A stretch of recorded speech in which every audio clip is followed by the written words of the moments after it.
Selamat datang di podcast Merapi. Ngobrol random, namun tetap sopan, santun, santuy. Halo sahabat PMI, selamat datang di podcast Merapi. Nah, di episode kali ini podcast Merapi ada sesi baru nih, yaitu Merapi Opini. Di Merapi Opini ini kita akan banyak beropini mengenai suatu hal. Dan kebetulan di episode kali ini kita akan berbicara mengenai Kartini di masa pandemi. Nah, sebelum lanjut, kita kenalan dulu nih. Kenalin, nama aku Karismawati, biasa dipanggil Ima. Dan di sini aku nggak sendiri. Ada. Halo sahabat PMI, perkenalkan nama saya Fikri Habibi. Untuk beberapa menit ke depan saya bersama Ima akan membawakan podcast Merapi Opini tentang 21 Century Kartini di masa pandemi. Iya, halo Mas Fikri. Halo Im. Gimana kabarnya? Baik, gimana kabarmu Im? Alhamdulillah baik juga. Ya Mas Fikri, beberapa waktu lalu kan kita habis memperingati Hari Kartini ya, tepatnya di tanggal 21 April. Nah, 21 April ini merupakan tanggal kelahiran dari Ibu Kartini, di mana beliau itu merupakan sosok pejuang hak-hak wanita pada masanya, seperti itu. Yang sekarang lebih dikenal dengan pejuang emansipasi wanita. Iya, ya. benar. Kalau kita kilas balik pada sejarahnya, Ibu Kartini termasuk wanita yang lahir dengan privilege ya, karena dia lahir dari keluarga bangsawan. Ayahnya itu seorang bupati di Kabupaten Jepara. Nah, biasanya dari perempuan bangsawan itu dia acuh tak acuh dengan lingkungan sekitar. Nah, tapi Ibu Kartini ini berbeda. Ibu Kartini berbeda. Apa yang buat dia berbeda? Menurut saya, dia memiliki semangat lebih untuk memperjuangkan hak perempuan Jawa pada masa itu. Nah, karena perempuan Jawa pada masa dulu kan tidak diperbolehkan untuk bekerja di luar, tidak diperbolehkan untuk memilih calon suaminya sendiri. Nah, padahal hal-hal seperti itu harusnya bisa dilakukan sendiri, kayak dia mencari pekerjaan, mencari jodoh, ya. Itu harusnya bisa dilakukan sendiri oleh semua orang. Iya, benar. Tidak hanya laki-laki yang bisa mencari itu kan. Nah, kalau kita lanjut kelas balik sejarahnya, Ibu Kartini dulu disekolahkan oleh keluarganya karena dari ayahnya tidak hanya menyekolahkan anak laki-lakinya saja, tapi anak perempuannya juga kan turut disekolahkan. Nah, saat itu Ibu Kartini disekolahkan di Els. Kemudian Ibu Kartini, dari yang saya baca, saya melihat bahwa Ibu Kartini ini orang yang jenius, orang yang cerdas. Karena di jarak sekolah yang tidak terlalu lama, Ibu Kartini sudah pandai berbahasa Belanda. Iya, itu kan. sekolahnya kayak jenjang SD gitu ya, Mas? Ya, kalau diibaratkan zaman sekarang seperti sekolah dasar pada zaman itu. Nah, pada saat usia 12 ya Kak ya, sepertinya Ibu Kartini mulai bergejolak, mulai ada keinginan di hatinya untuk benar-benar mewujudkan apa yang ada di pemikiran-pemikiran dia, seperti memajukan pendidikan, terus melawan poligami yang ada pada masa itu. Makanya meskipun Raden Ajeng Kartini saat ini sudah berada di sekolah dan dia sudah di rumah karena budaya Jawa yang pingitan, nah, para perempuan Jawa yang sudah memasuki usia 12 tahun ke atas biasanya harus sudah dipingit dan akan dicarikan calon suami oleh orang tua kan. Gitu. Nah, pada saat masa pingitan itu Raden Ajeng Kartini masih sering mengirim surat dengan sahabat penanya yang ada di Belanda. Beliau mengutarakan bagaimana si perempuan Jawa pada masa itu. Kemudian beliau mengutarakan apa yang menjadi cita-citanya, apa yang menjadi kekhawatirannya, bahwa perempuan Jawa kenapa tidak bisa melakukan hal-hal yang dilakukan oleh perempuan Eropa atau Barat sana. Nah, sedangkan di Belanda sana, sahabat penanya itu juga termasuk orang biasa, jadi bukan keluarga bangsawan. Nah, sedangkan Raden Ajeng Kartini ini adalah keluarga bangsawan, gitu, tapi beliau juga tidak bisa menentukan pilihannya sendiri. Tidak bisa menentukan menikah dengan siapa, tidak bisa menentukan dia ingin melanjutkan pendidikan Masih sampai terikat mana. adat gitu ya. Nah, karena terikat adat. Kalau dilihat memang para bangsawan ini sebagai pilot ya, kayak Iya. sebagai acuan bahwa dari masyarakat biasa pada masa itu bahwa Kalau bangsawan kayak gini Bangsawan berarti itu seperti masyarakatnya itu. kayak kurang lebih seperti itu nah, juga seperti gitu itu. kan. Makanya itulah yang menyebabkan Kartini walaupun dia bergejolak di hatinya, dia tidak ingin menikah di usia seperti di semuda itu, di dalam usia semuda itu, karena Raden Ajeng Kartini termasuk orang yang Taat pada orang tuanya. dan dia orang yang senang dengan budayaan. Dia termasuk menjunjung adat juga. Iya. Raden Ajeng Kartini termasuk orang yang menjunjung adat, jadi beliau menuruti permintaan ayahnya untuk menikah pada usia muda. Walaupun emosinya tetap bergejolak gitu ya. Dan itu menjadi semangat. Jadi Raden Ajeng Kartini makin bersemangat untuk mewujudkan cita-cita beliau. Iya. Dan beruntungnya Raden Ajeng Kartini ini mempunyai suami yang dapat mendukung cita-citanya juga ya Mas ya. Ya, betul juga. Dari yang pernah saya baca pun begitu. Dari Raden Ajeng Kartini mendapat support atau dukungan dari sang suami untuk mendirikan sekolah. Nah, dia pun mendapat semangat untuk mendirikan sekolah dari sahabat penanya, dari beberapa sahabat penanya, bahwa karena pada saat itu Raden Ajeng Kartini juga berpikiran untuk melanjutkan sekolah karena mendapat restu dari calon suami atau sang suami pada saat itu.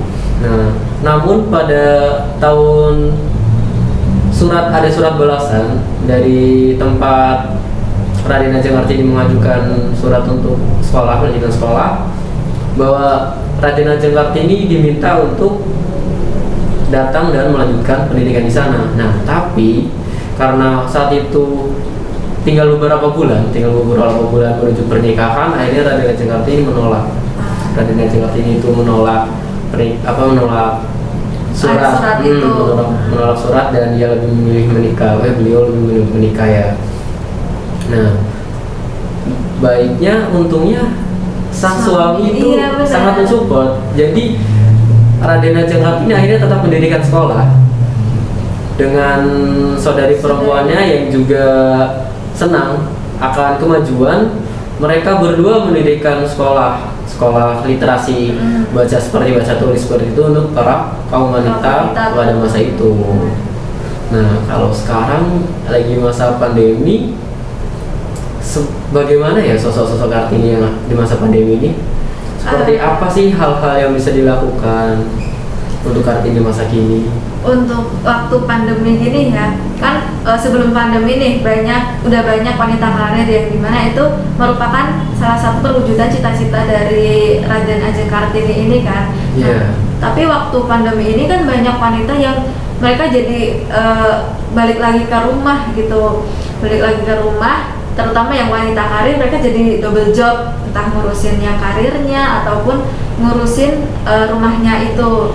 Beruntung kalau yang dia punya suami yang bisa sharing, jadi mereka bisa bagi tugas, iya. Jadi tetap ada kesetaraan di rumah tangganya itu loh gitu. Betul, karena yang bukan sering terjadi juga ya, karena ada beberapa dari rumah tangga yang pekerjaan rumah seperti mencuci, memasak, beberes itu adalah hal yang harus dilakukan oleh Wanita, istri, iya, harus benar. dilakukan oleh wanita. Padahal pekerjaan-pekerjaan itu adalah basic skill yang harusnya bisa dilakukan oleh kaum pria juga. Pokoknya semua, nggak cuma wanita doang gitu. Ya, dengan yang kita lihat zaman sekarang, apabila suami dan istri sama-sama bekerja, kemudian pulang dari kerja, yang mengurus rumah hanya istri, wah itu capek lelah sekali itu loh, benar. Lelah sekali, dan ya baiknya sang suami juga harus memahami. Jadi ada diskusi di dalam rumah itu, siapa yang mengerjakan ini, ada kesetaraan di dalam rumah tangga. Iya benar. Jadi waktu pandemi ini beban seorang istri itu nggak jadi bertambah gitu loh. Harusnya seperti itu kan.